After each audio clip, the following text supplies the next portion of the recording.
اللہ تعالیٰ نے قرآن مجید میں ارشاد فرمایا ہے کہ وَإِلَٰهُكُمْ إِلَٰهٌ وَاحِدٌ، فرمایا تمہارا معبود ایک ہی معبود ہے، لا الہ الا، اس کے سوا کوئی عبادت کے لائق نہیں ہے، والرحمن الرحیم، وہ بڑا مہربان ہے اور نہایت رحم کرنے والا ہے۔ ہم عقیدہ توحید کے ماننے والے ہیں۔ عقیدہ توحید کا معنی ہے کہ اللہ وحدہ لا شریک ہے، اس کی ذات اور اس کی صفات میں کوئی اس کا شریک نہیں ہے۔ انسان سے تقاضائے بشری کے تحت جو غلطیاں، کمزوریاں، گناہ ہو جائیں گے، اللہ اپنے فضل سے معاف فرمائے گا، شرک معاف نہیں کیا جائے گا، اس لیے کہ اللہ وحدہ لا شریک ہے، کبھی بھی کسی بھی طرح وہ شرک کو قبول نہیں کرتا۔ عزیز دوستو، جس طرح کی شرک اکبر ہے نا کہ اللہ کے ساتھ کسی کو عبادت سمجھنا، اسی طرح ایک شرک اصغر بھی ہے، وہ ہے تصنع کرنا، بناوٹ کرنا، ریاکاری کرنا، دکھلاوا کرنا، اس کو بھی شرک اصغر کہا گیا۔ اللہ چونکہ وحدہ لا شریک ہے تو اخلاص کو پسند کرتا ہے، فقط اس چیز کو قبول کرتا ہے جو خالص اللہ تعالیٰ کی رضا کے لیے کی جائے۔ ساری زندگی انسان کسی چیز کو دین سمجھ کر کرے، لیکن اس میں تصنع پیدا کر لے، ریاکاری اور دکھلاوا پیدا کر لے، اللہ کی بارگاہ میں وہ قابل قبول نہیں۔ تھوڑا کام کیا جائے لیکن فقط اللہ کی رضا کے لیے کیا جائے۔ آپ دیکھیں کہ اگر امام غزالی ایک بڑی خوبصورت مثال لکھتے ہیں، وہ فرماتے ہیں کہ ایک ریاکاری کی مثال یوں سمجھو، ریاکاری پر سزا ملنے کا معنی یوں سمجھو کہ ایک پہرے دار سے ایک بادشاہ بڑا راضی تھا کہ یہ تو رات بھی ساری کھڑا رہتا ہے اور میری حفاظت کے لیے تلوار اس نے تانی ہوتی ہے۔ بادشاہ بڑا اس سے خوش تھا، انعام و اکرام دینا چاہتا تھا اور دیتا بھی تھا، لیکن اچانک بادشاہ کو اگر یہ خبر ملے کہ یہ جو پہرے دار رات بھی ساری جاگتا رہتا ہے، یہ میرے لیے نہیں جاگتا، بلکہ معاذ اللہ اس کی تو کسی کنیز پر نظر ہے، اس لیے اس نے رات کی ڈیوٹی طلب کی، تو فرماتے ہیں اب بتاؤ بادشاہ اسے کیا سزا دے گا؟ اس نے کتنا اعتماد کیا، کتنا اس نے اس کے ساتھ محبت کی، کتنا اس سے پیار کیا، اور وہ کیا نکلا۔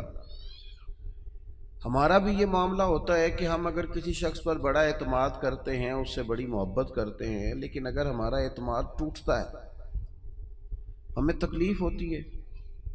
نبی پاک علیہ الصلوۃ والسلام نے فرمایا سب سے بڑی زیادتی یہ ہے تمہارا اپنے بھائی کے ساتھ ظلم، یہ ہے کہ تم اس کے ساتھ کسی معاملے میں جھوٹ بول رہے ہو اور وہ تمہیں سچا سمجھ رہا ہو، یہ بڑا جھوٹ ہے تمہارا۔ مخلص زندگی جو ہوتی ہے نا، اخلاص والی، وہ قابل قبول ہوتی ہے۔ اپنی زندگی سے ہر قسم کی تصنع کو ہٹائیں، ہر قسم کی بناوٹ کو ہٹائیں، ہر قسم کی جو ظاہری زیب و زینت ہے، جو ملمہ سازی ہے، اس کو دور کریں۔ دینی کام بھی اگر اللہ کی رضا کے لیے نہ کیا جائے تو وہ دنیا بن جاتا ہے، اور اگر بظاہر وہ کام دنیا کا ہو لیکن کیا رب رسول کی رضا کے لیے جائے، اللہ رسول کی رضا کے لیے۔ دیکھیں نا، ایک آدمی تجارت کر رہا ہے، بظاہر تو وہ کاروبار کر رہا ہے، پیسے کما رہا ہے، بظاہر تو وہ کام کر رہا ہے جس کو عام مفہوم میں لوگ دنیا داری کرنا کہتے ہیں، لیکن حضور علیہ السلام نے فرمایا جو سچا تاجر ہوگا نا، سچا تاجر، اللہ قیامت کے دن اسے نبیوں کے ساتھ جگہ عطا فرمائے گا۔ وہ تجارت کر رہا ہے پر کر سچائی کے ساتھ رہا ہے، لوگوں کو صحیح چیز دے رہا ہے، تو اللہ تعالیٰ اسے کوئی اور رستہ نہیں ہے عورتوں کے گزرنے کی، گلی کوئی اور نہیں، بڑا عجیب کر کے سارے دوستوں کہہ رہے پیچھے چل جاؤ، لیڈیز دا ادھر آؤ جاؤ، نہیں تو یہاں سے کوئی راستہ رکھا ہے نکلنے کا؟ عورتیں ادھر بیٹھ رہی ہیں، ہاں تو ادھر سے رہی ہے نا، وہ اس گلی سے آ رہی ہیں۔ اللہ آپ کو سلامت رکھے۔ خواتین کے لیے کوئی الگ بندوبست ہو جائے گزرنے کا تو وہ اچھی بات ہے، اللہ آپ کو سلامت رکھے۔ چلے میں جو بات عرض کر رہا تھا اس پر آپ کی توجہ دلاتا ہوں کہ جب انسان کا مزاج یہ ہو کہ وہ اللہ کی رضا کے لیے، اب کوئی آدمی رزق حلال کمانے کو نکلتا ہے، محنت مزدوری کے لیے جاتا ہے، تو لوگ تو یہی سمجھیں گے نا کہ دنیا داری کر رہا ہے۔ ایک شخص نبی پاک صلی اللہ تعالی علیہ وسلم کے سامنے سے گزرا، صحابہ بھی موجود تھے، تو جب وہ گزرا تو بعض لوگوں نے کہا دیکھو یہ کاش اللہ کے رستے میں جد و جہد کرتا، یہ تو دنیا داری کر رہا ہے۔ تو حضور نے فرمایا اگر اپنے بچوں کے لیے رزق حلال کمانے نکلا ہے پھر بھی اللہ کے رستے میں ہی ہے، اور اگر اس لیے نکلا ہوا ہے کہ کسی کے سامنے ہاتھ نہ پھیلانا پڑے تو پھر بھی یہ اللہ کے رستے میں ہی ہے۔ اور فرمایا اگر اس لیے نکلا ہے کہ اپنے بہن بھائی بال بچے ماں باپ دوست احباب کے ساتھ خیر کرے گا تو پھر بھی اللہ کے رستے، یعنی بظاہر وہ کام جنہیں لوگ دنیا کا کام سمجھتے ہیں اگر اس میں بھی رضا الہی شامل کر لی جائے تو وہ کام دین بن جاتا ہے، اور اگر جس کام کو لوگ دینی کام سمجھ کے کریں لیکن اس میں تصنع آ جائے، بناوٹ آ جائے، لوگوں کو ذرا پتہ چل جائے، ذرا میری بھی فوٹو آ جائے، ذرا میرا بھی نام ہو جائے، تو آپ نے دینی کام نہیں کیا یا آپ نے دنیا داری کی۔ تو اپنی زندگی میں اخلاص، میں اکثر دوستوں سے کہتا ہوں کہ میاں بیوی بھوک میں بھی گزارا کر لیتے ہیں، تھوڑی وسائل میں بھی زندگی گزر جاتی ہے، شرط یہ کہ ایک دوسرے کے ساتھ مخلص ہوں۔ لیکن اگر خاتون کو پتہ چلے کہ میرے ساتھ مخلص نہیں ہے اور خامد کو پتہ چلے کہ میرے ساتھ مخلص نہیں ہے تو وہ گھر نہیں چلتا۔ تو اگر اخلاص نہ ہو تو ایک گھر نہیں چلتا تو پورا دین کیسے چلے گا؟ اپنی زندگی میں اپنے مزاجوں میں اخلاص، بہت ساری ہماری پریشانیوں کا سبب ہمارا دکھاوا ہے، اور میں نے دیکھا ہے یہ جو دکھاوا کرنے والے ہیں بیچارے یہ بڑے ڈسٹرب لوگ ہیں، ذہنی طور پر شدید پریشان لوگ ہیں، دکھاوا کرنے والے بیچارے بڑی تکلیف میں ہیں کہ دیکھو یار میری فوٹو نہیں آئی، خود بتاتے ہیں اللہ کا شکر ہے جی میں فلانا کام بھی نیکی کا کرتا ہوں، بڑا کرم ہے جی فلاں خیر۔ بھیا آپ کو یہ کیوں بتانا پڑا، اتنی پریشانی کیوں لگ گئی آپ کو؟ اگر آپ کرتے ہیں تو اللہ تعالیٰ اس کا اجر آپ کو عطا کرے گا، خود بخود آپ کو کیوں ایسا کرنا پڑا؟ اخلاص والی زندگی گزاریں، اپنے لہجوں میں اپنے لفظوں میں حسن اور صفائی لائیں۔ دیکھیں نبی پاک صلی اللہ تعالی علیہ وسلم نے فرمایا قیامت کے دن کچھ لوگ بڑی نیکیاں لے کے رب کی بارگاہ میں حاضر ہوں گے، ان کے پاس بڑی نیکیاں ہوں گی، لیکن اللہ فرمائے گا تم نے نیکیاں تو کی تھیں پر کی تھی لوگوں کو دکھانے کے لیے۔ اب اس طرح کرو جن کو دکھانے کے لیے نیکی کی تھی انہی سے جا کے اجر مانگو، میرے لیے کی نہیں، لہذا ان سے اجر مانگو جن کے لیے تم نے نیکی۔ بڑا سخت معاملہ ہے اور بڑا اذیت ناک مسئلہ ہے دکھاوے کا، یعنی کوئی بھی آپ کام کریں، آپ کسی کے شاگرد ہوں تو مخلص ہوں، کسی جگہ ارادت مند ہوں تو مخلص ہوں، کسی جگہ استاد ہوں تو مخلص ہوں، کسی جگہ آپ کی ذمہ داری تعلیم و تربیت کی ہو تو مخلص ہوں۔ اگر اخلاص نہیں ہوگا تو پھر ریاکاری کا سادہ ترجمہ اداکاری ہوتا ہے، پھر اداکاری بندہ کتنی کو کرے گا، تھک جائے گا۔ آپ مخلص ہو کر اپنا کام بھی صحیح کر کے کریں اللہ کی رضا کے لیے۔ یہ رشتہ داروں میں زیادہ لڑائیاں کیوں ہوتی ہیں؟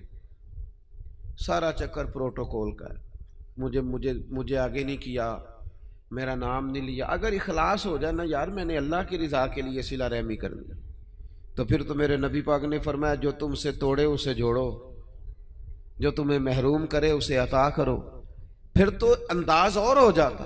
اخلاص جو ہوتا ہے وہ اصل ہوتا ہے، اخلاص جو ہوتا ہے وہ حسن ہوتا ہے، اور نبی پاک علیہ السلام نے فرمایا مخلص ہو جاؤ، خالص ہو جاؤ اللہ کی رضا کے لیے، تمہارا تھوڑا عمل بھی تمہیں کفایت کر جائے گا، تھوڑا عمل بھی تمہارے لیے زیادہ ہو جائے گا۔ مخلص ہو جاؤ، تھوڑا عمل بھی فائدہ دے گا۔ لیکن اگر اخلاص نہیں تو پھر تو انسانی زندگی انتہائی کٹھن ہو جاتی ہے، وقت گزارنا مشکل ہو جاتا ہے۔ مخلص ہے نا جو بندہ، تو وہ سادہ بھی ہے، جو مخلص ہے وہ چھپا ہوا بھی ہے، اور حضور نے فرمایا اسے مبارک ہو جسے تھوڑے لوگ جانتے ہیں۔ وہ بندہ ویسے ہی انفرادی ہو جاتا ہے۔ اخلاص اپنی زندگی میں، اپنے معاملات میں، اپنی روٹین میں، اس کو میں نے ایسے لوگوں کو دیکھا جو ٹیچر ہیں کسی ادارے میں، خود پتہ چل جاتا ہے انہیں کہ یار یہ بچہ کمزور ہے، غریب ہے، اس کے ماں باپ زیادہ اخراجات قبول نہیں کر سکتے، اٹھا نہیں سکتے، تو میں نے دیکھا ہے کہ وہ استاد سب اپنی جیب سے اس کا خرچہ دے رہے ہوتے ہیں۔ یہ اخلاص ہے۔ اگر مخلص ہو جائیں، منتظمین، معاونین، تو بہت سارے بچے جو تعلیم سے رہ جاتے ہیں وہ نہ رہیں، وہ پڑھ جائیں۔ ہم اگر مخلص ہو جائیں، اخلاص ہو جائے، تو ہم بہت سارے لوگ ایسے ہوتے ہیں جن کو ساتھ لے کے چل سکتے ہیں، ان کے کاروبار سیٹ کرنے میں مددگار ثابت ہو سکتے ہیں، لیکن ہمارا تو خیال ہوتا ہے کہ کہیں ایسا نہ ہو کہ وہ بھی سیٹ ہو جائے تو میرے برابر نہ آ جائے۔ مخلص اگر ہو جائیں تو زندگی میں بڑے سارے لوگوں کا ہاتھ تھامیں گے، بڑے سارے لوگ ہوں گے جن کو لے کے چلیں گے۔ شرط اللہ کی رضا ہے، اللہ کی رضا شرط ہے۔ اگر اللہ تعالیٰ کی رضا، وہ حضرت سعد بن ابی وقاص رضی اللہ تعالیٰ عنہ کہتے ہیں جب ہم قادسیہ کے علاقوں میں جنگ لڑ رہے تھے نا، تو وہاں ایک شخص بڑا مہنگا مال غنیمت، بعض نے تو لکھا ہے کہ تاج سونے ہیرے لگے ہوئے تھے، بادشاہ کا تاج، وہ بندہ نہ ڈھونڈ کے لایا، مل نہیں رہا تھا، جنگ ہوئی تو ریتلا علاقہ تھا، تاج بادشاہ کے کہیں کھو گیا۔ تو ایک آدمی سادہ سا فوجی وہ تاج لے کے شام کو سپہ سالار کے خیمے میں داخل ہوا، تو ان سے جب پوچھا گیا، وہ تاج انہوں نے پیش کیا، چہرے پہ کپڑا ڈالا ہوا تھا، تو ان سے پوچھا گیا کہ آپ بڑے امیر آدمی ہیں جو آپ نے بڑی دیانتداری سے یہ تاج واپس کر دیا؟ کہنے لگے نہیں، گزر بسر مشکل سے ہے۔ تو کہا پھر آپ نے اتنا مہنگا تاج ہاتھ آیا تھا واپس کیسے کر دیا؟ کہنے لگے میں نے اپنے رب کو راضی کرنا ہے، دیانتداری اللہ کی رضا کے لیے دکھائی۔ اب وہ واپس جانے لگے تو ان کو آواز دے کے پوچھا گیا نام ہی بتاتے جائیں، قبیلہ ہی بتاتے جائیں۔ یہاں تو آپ کو پتہ تصویریں بھی لگتی ہیں، اخبار بھی آتے ہیں، فیس بک بھی چلتی ہے، فلانے کو بھی پتہ چل جاتا ہے، بورڈ بھی لگتے ہیں، پھٹیاں بھی، یہاں تک کہ لوگ مسجد کی ٹائلوں پہ بھی نام لکھوا لیتے ہیں برائے صالح ثواب۔ وہ فرشتوں کو پتہ ہے کس کے لیے کیا ہے، پتہ ہے جس نے اجر دینے اسے، آپ کس حساب سے نام لکھوا رہے ہیں؟ پتہ ہے اللہ کو جس نے اجر دینا ہے اسے، وہ جانتا ہے۔ تو ان کو آواز دے کے کہا گیا نام ہی بتا دے، تو وہ صحابی کہنے لگے جس رب اور رسول کے لیے میں نے یہ کام کیا وہ میرا نام بھی جانتے ہیں، باپ کا نام بھی جانتے ہیں، قبیلہ بھی جانتے ہیں۔ اپنی زندگی اگر تھوڑی سی ان چیزوں سے باہر آ جائے گی تو تکلفات سے باہر آئے گی، زندگی سادہ ہو جائے گی۔ لوگ اذیت سے، یہاں تو جناب محفلوں میں لوگ پھول دینے لگتے ہیں، کہتے ٹھہر جاؤ ٹھہر جاؤ ٹھہر جاؤ، بھئی آپ گلدستہ دینے لگے دے دو، ٹھہرو ٹھہرو ٹھہرو، کیا ہو گیا؟ کہنے ذرا کیمرے سے دیو لیندے ہو، بھئی پھول پیش کرنے ہیں تو وہ بھی کیمرہ سیدھا کر لو اس کے بعد پیش کر لو۔ اور کیمروں کی دنیا اور کیمرے کی آنکھ، اسی میں زندہ رہنا ہے کیا؟ زندگی تو باہر ہے، زندگی تو وہ ہے جو حقیقت میں ہے۔ اخلاص اپنی زندگی میں پیدا کریں، اپنے بہن بھائیوں کے ساتھ، اپنے گھر میں، اپنے دوست احباب کے ساتھ، اپنے دین کے ساتھ، اپنے ملک کے ساتھ، اپنی ملت کے ساتھ اخلاص پیدا کریں، مزاج خلوص والا ہو، للہیت والا ہو۔ ہم مسلمان ہیں، ہمیں یہ والا سبق نہیں پڑھایا گیا کہ دنیا میں کھا لو پی لو موج کر لو یہی ہے سارا کچھ۔ ہمیں تو کہا گیا ہے کہ تم یہاں کوئی خیر کرنے آئے ہو، اخلاص کے ساتھ رب کو راضی کرو، واپس لوٹنا ہے، اس کی بارگاہ کی طرف واپس جانا ہے، جزا سزا کا فیصلہ ہوگا۔ لہذا یہاں کوئی خیر کا کام کرنے آئے ہیں، یہاں طے شدہ بات ہے کہ کوئی پکا رہنے کے لیے نہیں آیا، سب نے لوٹنا، تو اپنے لوٹنے کی تیاری کرے، اس کے لیے شرط اخلاص ہے، اس کے لیے شرط مخلص ہونا ہے۔ بڑے سارے غریب لوگ ایسے ہیں جنہوں نے اب اپنے دکھ نہیں وہ بتاتے، انہوں نے چھوڑ دیے۔ بڑے سارے سفید پوش ایسے ہیں جو تکلیف میں آتے ہیں کسی سے بات نہیں کرتے، کیوں؟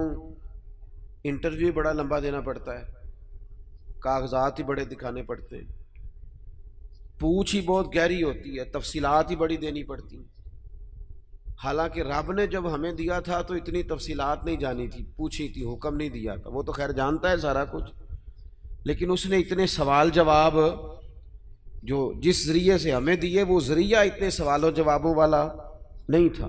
ہم جب لیتے ہیں تو پھر ماحول اور ہوتا ہے، اور جب دینا پڑتا ہے تو حالانکہ وہ کہتا ہے وَمِمَّا رَزَقْنَاهُمْ يُنْفِقُونَ، اس میں سے خرچ کر جو میں نے تجھے دیا ہے، دیا ہی میں نے، اب اس میں سے دے۔ تو ہمارے ہاں جناب بڑی لمبی، اب تو لوگ بتاتے نہیں، کہتے ہیں چپ کرو، عزت نفس کا مسئلہ ہے، اگر بات کریں گے تو بات کھل جائے گی، بات آگے نکل جائے گی۔ لیکن جو دینے والے تھے، جو عطا کر، حضرت عبداللہ ابن عمر رضی اللہ تعالیٰ عنہ، ان کا نا ایک غلام زیادہ عبادت کرنے لگ گیا، اللہ اللہ زیادہ کرتا تھا، نفل زیادہ پڑھتا، ذکر اذکار زیادہ کرتا، عبادت زیادہ کرتا، تلاوت زیادہ کرتا، درود پاک زیادہ پڑھتا۔ تو جناب عبداللہ ابن عمر نے اسے آزاد کر دیا، فرمایا اللہ کی حضور حاضر ہونا چاہتا ہے، ہم کیوں اسے پابند کریں، اسے آزاد کرتے ہیں، اسے آزاد کر دیا۔ ایک اور غلام نے سوچا کہ یار یہ تو بڑی بات ہے، اس نے بھی اللہ اللہ شروع کر دیا، حضرت عبداللہ ابن عمر نے اسے بھی آزاد کر دیا۔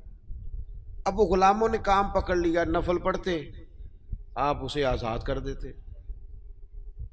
ایک دن آپ کے بیٹے کہنے لگے بابا جان یہ آپ کو دھوکہ دیتے ہیں، بعد میں پتہ نہیں پانچوں بھی پڑھتے ہیں کہ نہیں، آپ کے سامنے یہ نفل پڑھتے ہیں، بڑے سجدے کرتے ہیں، آپ آزاد کر دیتے ہیں، آزادی کے بعد پتہ نہیں کیا کرتے ہوں گے، دھوکہ دیتے ہیں۔ حضرت عبداللہ ابن عمر نے بڑی ہی اعلیٰ بات کر دی، رب کے بندوں کی یہی شان ہوتی ہے۔ فرمانے لگے یہ مجھے رب کے نام پہ دھوکہ دیتے ہیں، میں تیار ہوں دھوکہ کھانے کے لیے، اس نام پر میں دھوکہ کھانے کو، یہاں لوگ بڑے بڑے ناموں پہ دھوکے نہیں کھاتے، تیرا پلاٹ مہنگا بیچ دوں گا، لوگ دھوکہ کھا نہیں جاتے، تو جمع کرا تیرے 100 کے 250 ہو جائیں گے، کھاتے نہیں، دولت کے نام پہ تو دھوکے کھاتے ہیں نا، لوگ اقتدار کے نام پر بھی تو دھوکے کھاتے ہیں نا۔ تو کہا اگر اللہ کا نام لے کر یہ مجھے دھوکہ دینا چاہتے ہیں تو میں دھوکہ کھانے کو تیار ہوں۔ اخلاص پیدا کرے زندگی کے اندر، للہیت پیدا۔ آپ اتنے سارے لوگ آئے ہیں، اگر ہم 50-60 لوگ بھی کسی ایک علاقے میں مخلص ہو جائے نا، اور ہمارا ذہن بن جائے کہ ہم نے اخلاص کے ساتھ اس علاقے کی خدمت کرنی ہے، علاقے کے مسائل کو دیکھنا ہے، آپ تو ماشاءاللہ بہت زیادہ ہیں، میں کہہ رہا ہوں 40-50 لوگ بھی ہوں تو وہ گلی سے گزر رہے ہوتے ہیں تو گاڑی جو ہے وہ کسی کھڈے میں لگتا ہے، ٹائر تو اس پہ تبصرہ ہوتا ہے، ساڑھی حکومت کوئی کام نہیں کر دی، ویکو کٹے کھڈے نے، حالانکہ وہ 10 منٹ کا کام ہے، گاڑی سائیڈ پہ کی جائے، ایک دھابڑا ایک کئی اسے پکڑا جائے اور کھڈے کو بند کر دیا جائے۔ اور وہ میں نے تو دیکھا ہے کہ جو 4 کروڑ روپیہ اپنے گھر پہ لگاتا ہے وہ 10 لاکھ روپیہ گلی پہ لگانے کو تیار ہی نہیں ہوتا، ساری گلی میں پانی کھڑا ہے۔ ہم ساری زندگی تبصروں میں وقت گزارتے ہیں، گفتگو میں وقت گزارتے ہیں، ہم نیک نظر آنا چاہتے ہیں، نیک بننا نہیں چاہتے، ہم چاہتے ہیں ہماری شہرت ہو جائے، ہم نیک لوگ ہیں، لیکن نیکی کرنی نہ پڑے، خیر والا کام ہے اسے کر گزرے اور اللہ کی رضا کے لیے کر گزرے۔ یہ مساجد کے باہر، مدارس کے باہر اکثر علماء کے نام لکھے ہوتے ہیں، بانی اور محتمم، چلو وہی ہوں گے، ہوتا بھی ہے ایسا، لیکن اس بندے کا بھی بڑا کردار ہوتا ہے جو اس میں ڈھیر سارا حصہ ملا جاتا ہے اور ساتھ یہ بھی کہہ جاتا ہے میرا نام نہ لے آ جائے، وہ بھی بڑا مخلص ہوتا ہے، وہ بھی بڑا بانی ہوتا ہے، جو کہہ جاتا ہے میرا ذکر کرنا سارا میرے ذمے لگا دیں، آپ لنگر کا خرچہ ساری محفل کا دے دوں گا، میرا نام نہ لینا، اس سے دل ٹھنڈا رہتا ہے، اس سے طبیعت ٹھنڈی رہتی ہے۔ لیکن اگر فون پہلے ہی چل پڑے، میں آ رہا ہوں، میں کیا کر رہا ہوں، اور جناب دیکھنا میں انقلاب برپا کر دوں گا، تو بھئی آپ گرج رہے ہیں، برسنے کی امید ذرا تھوڑی ہے، جو برستے ہیں ان کو گرجنے کی ضرورت، وہ تو کام کر کے گزر جاتے ہیں۔ بات زیادہ نہیں کرنی، بس میں ختم کرنے لگا ہوں، آپ نے توجہ کرنی ہے۔ اپنی زندگی جب اخلاص والی ہوتی ہے نا تو مخلص یہ کیسے ہو سکتا ہے کہ آپ کسی کے ساتھ مخلص نہ ہو اور پھر آپ دعویٰ کریں وہ مخلص ہو جائے؟ یہ کیسے ہو سکتا ہے؟ آپ پہلے مخلص بنے، پھر باقی لوگ بھی آپ کے ساتھ مخلص ہو جائیں گے۔ ہم چاہتے ہیں ساری دنیا میرے ساتھ مخلص رہے۔ وہ امام غزالی رحمت اللہ علیہ سے پوچھا ایک شخص نے کہ مخلص دوست نہیں ملتا، تو فرمانے لگے چل تو ہی مخلص ہو جا، تو ہی مخلص ہو جا۔ ہم یہ چاہتے ہیں میرے ساتھ سارے لوگ سچ بولیں اور میں کسی کے ساتھ بھی سچ، تو یہ ہو نہیں نہ سکتا۔ مجھے ہر دکان سے سودا خالص ملے اور جو میں بیچ رہا ہوں وہ میں خالص، تو بھئی ایسے ہوتا نہیں نا، یہ تو ممکن نہیں نا۔ تو اپنی زندگی میں اخلاص، امام ابو نعیم کہتے ہیں کہ ایک 100 گھر تھا پورا مدینہ شریف میں، تھوڑی سی آبادی ہوتی تھی، 100 گھر تھا جس میں 2 وقت کھانا بھی ملتا تھا، کپڑے بھی بچوں کے، دیگر اخراجات بھی، 100 گھر کو، اور سالوں ملتا رہا پر پتہ نہیں تھا کون دے جاتا ہے۔ سالوں وہ کھانا پانی بچوں کے خرچے آتے رہے پر پتہ نہیں تھا دے کے کون جاتا ہے۔ پھر اچانک ایک دن ایسا آیا کہ وہ کھانا بھی آنا بند ہوا، وہ ساری چیزیں بند ہوئیں، لوگ پریشان ہوئے، ڈسٹرب ہوئے، تکلیف بڑھی، ایک دوسرے سے پوچھنے لگے تیرے گھر بھی نہیں آ رہا؟ اس نے کہا نہیں آ رہا۔ تیرے گھر 100 تو گھر تھا، پھر کہا پتہ کرو کب سے نہیں آ رہا، تو پتہ چلا 18 محرم سے میرے گھر نہیں آیا لنگر۔ 18 گھر سے، وہ کہنے لگا 18 محرم سے میرے گھر بھی نہیں آیا۔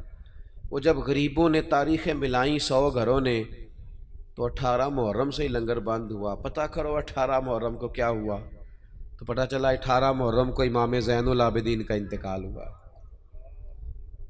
18 محرم کو امام صاحب کا وصال ہوا۔ وہ 100 گھروں میں کھانا پہنچاتے تھے، خرچہ اٹھاتے تھے، چہرے پہ کپڑا پہن کے رکھتے تھے، کوئی پوچھتا آپ کون ہے تو ناراض ہو جاتے تھے۔ انہوں نے خدمت کی اخلاص سے، لیکن پھر حالت یہ ہو گئی کہ لوگ ان کو جانتے تھے، یاد کرتے تھے، ان کے لیے روتے تھے۔ اپنی زندگی اخلاص والی کریں، اس میں للہیت پیدا کریں۔ آپ تھوڑا کام کریں لیکن ریاکاری سے، تصنع سے۔ میں تو دیکھتا ہوں، بڑی مہربانی جی بات سنیں، کیا مسئلہ ہو گیا؟ اطمینان سے سارے دوست تشریف، اللہ آپ کو لمبی زندگی صحت والی دے۔ میں تو دیکھتا ہوں لوگ اپنے والدین کو حج پہ بھیج کے لوگوں کو بتاتے ہیں میں نے بھیجا ابا جی کو حج پہ، تو ابا جی آپ کہتے بھائی جان آپ نے بھیجنا تھا۔ اب یہ بتانے کی کوئی ضرورت ہے؟ فلاں کے ساتھ میں نے نیکی کی، بھگی اگر آپ اتنے پریشان تھے تو پھر نہ کرتے۔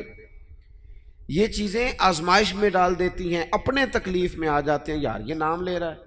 وہ ہمارے ایک جگہ ختم شریف تھا، تو میں ایک جگہ حاضر ہوا اسال ثواب کی تقریب میں، تو وہ کہنے لگے یہ آپ نے جب دعا مانگنی ہے نا ختم شریف پہ، تو یہ بھی بتانا ہے کہ 50,000 روپے ہم نے مسجد میں دیا ہے، اور یہ اتنا اتنا کچھ جو ہے وہ ہم نے اور بھی خدمات کی ہیں، یہ والد صاحب کے لیے نا ذرا بول دیجئے گا۔ تو میں نے انہیں کہا ٹھیک ہے، دعا مانگ دی، میں نے کہا جو پڑھا پڑھایا ہے۔ وہ بعد میں مجھ سے کہنے لگے آپ نے بتایا نہیں۔ میں کہا کنوں دسنا سارے؟ کہنے لگے وہ ذرا، میں نے کہا خدا کے بندے ابا جی کیا دے گئے آپ کو زندگی پوری میں؟ کہنے لگے بڑا کچھ۔ تو میں نے کہا انہوں نے بھی مسجد اعلان کرایا تھا کہ میں بچوں کو زمین دے کے جا رہا ہوں، گھر دے کے جا رہا ہوں، دکان اعلان کرایا تھا؟ کہنے لگے نہیں۔ تو میں نے کہا تو 50,000 دے کے اعلان کراتا پھرتا ہے، کیا مطلب چکر میں پڑ گئے؟ اس سے تو کوفت پیدا ہوتی ہے۔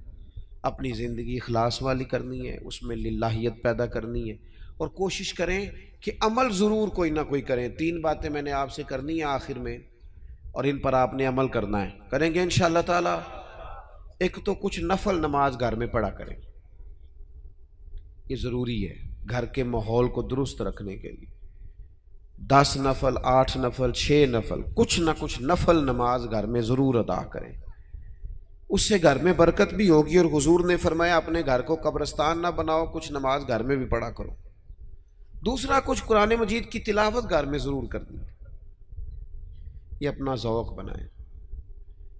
بچوں کو بار بار کہنے سے نہ کہ قرآن پڑھو تو وہ کوئی نہیں پڑھتے، آپ کھول لیں انشاءاللہ وہ بھی پڑھیں گے، آپ پڑھیں وہ بھی پڑھیں گے۔ اور تیسری بات یہ کہ گھر میں نا میرے نبی پاک علیہ السلام کا ذکر ضرور کریں، روز حضور کی سیرت کی کوئی بات سنا دیں، کوئی حدیث پاک سنا دیں۔ کچھ نہ ہو سکے تو بچے سے کہیں پتر کوئی نعت شریف تو سنا تھوڑی سی، اپنے بچوں سے، اپنے گھر میں ذکر رسول کا مزاج بنائیں، اپنی طبیعت میں حضور کے تذکروں کو پیدا کریں، ماحول میں۔ نتیجہ کیا ہوگا؟ اس کا نتیجہ یہ ہوگا کہ ہمارے گھروں میں راحت آئے گی، گھروں میں سکون ہوگا، گھر کے اندر للہیت پیدا ہوگی، گھر کے ماحول میں آپ دیکھیں گے کہ ایک الگ سے خوبصورتی پیدا ہو گئی ہے۔ اپنی زندگی میں بہت سارا اخلاص پیدا کریں، بہت ساری للہیت، کوئی بھی خیر کا کام کریں تو تصنع سے، بناوٹ سے، ریاکاری سے اپنے آپ کو بچائیں۔